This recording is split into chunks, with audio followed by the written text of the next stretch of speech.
TEDxScotlandville. Ladies and gentlemen, we got finest up in here tonight. Ladies and gentlemen.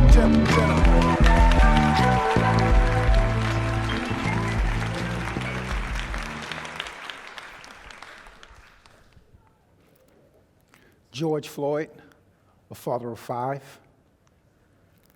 BREONNA Taylor, a daughter, an EMS worker. Her job was literally to help save lives. TAMIR Rice, a son, an 11-year-old son. India KAGER, a mother, a Navy veteran like myself. Eric Garner, a father of 6. ALTON Sterling, a father of 5. We're all familiar with these names because of what they have in common. All of them were killed by law enforcement, most with no accountability, and they all were caught on video. In fact, the first known killing of unarmed black people happened 48 years ago on the campus of Southern University when an East Baton Rouge deputy killed Leonard Brown and Denver Smith. You see, I'm familiar with this story because of the pain and the trauma it's caused my family. Denver Smith was my uncle. In the early 70s, students were protesting a variety of issues around the country, mostly centered around the Vietnam War and the Civil Rights Movement. Southern University was no different. Students were protesting were mostly about an inequity in funding, which is still an issue in comparison to predominantly white institutions and historically black colleges and universities today. On November 16th, a group of students went to the administration building to discuss with the president their list of grievances. Moments later, over 100 law enforcement officers and National Guard troops surrounded the administration building. Then a deputy fired his gun, killing Leonard Brown and my uncle Denver Smith. And I think we have to understand the connection between the kinds of things that Richard Nixon has been saying and what happened yesterday at Southern University in Baton Rouge, Louisiana.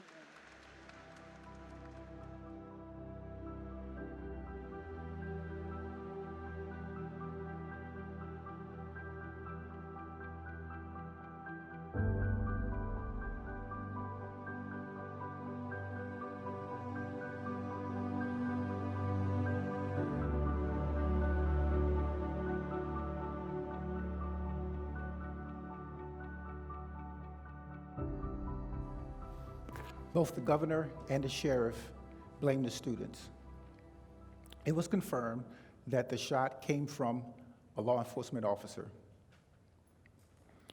He claimed he made a mistake and loaded his weapon with an incorrect ammunition. This sounds familiar to the aftermath of police-involved killings today. Blaming the victim, misinformation, justifying the force, and making excuses for law enforcement actions. Denver Smith was a commuter student. He commuted from New Roads, Louisiana, to the Baton Rouge campus by bus. That day, he saw the heavy police presence, went to the administration building to check on his sister, and he never made it back. He was later pronounced dead at the hospital. 6 years later, I was born, and my parents decided to name me Denver after my uncle. I can't remember the first time I heard the story of how my uncle was killed.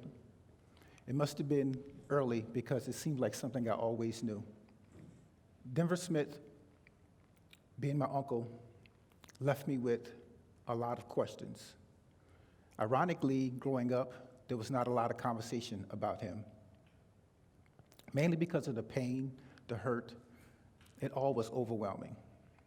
So over the years, some of the questions I had about him was, what did his voice sound like? Did he have a love interest? I wondered how the lives of my grandparents, my mom, and her siblings would have been different if he would have lived, if there would have been a successful criminal and/or civil case. I wonder what my name would be if my uncle would have lived. What name would my parents have given me? Also, knowing that he was a computer science major, I wondered how he would have been able to use his degree and his education to improve his community and impact the world. I often think about this when I hear about young people dying, the unfulfilled potential, the possibility that's taken away from all of us. We all lose. What do we do about this? It would be wonderful if the death of Denver Smith would have led to a long-lasting, nationwide movement that changed policing practices and ended police brutality and stopped the state-sponsored killing of Black people. However, in 2015, the Washington Post developed a database. That year, 994 people were killed due to law enforcement violence. 258 of them had signs of mental illnesses. Out of the 994, 36 of them were unarmed Black men. Black men represent only 6% of the United States population in 2015, but represents 40% of the unarmed people killed in 2015. What do we do with this information? Over the years, I've read and listened to a long list of problems and proposed solutions on how we end state-sanctioned violence. The problem is that these issues is deeply rooted in racism, which is embedded in the foundation and the fabric of our nation and our society. To truly solve this problem, we must end systemic racism, provide adequate mental health treatment, along with educational and economic opportunities. In addition to that, we must have policy changes that are surrounding drugs, guns, prisons, and police accountability. What are we going to do about this?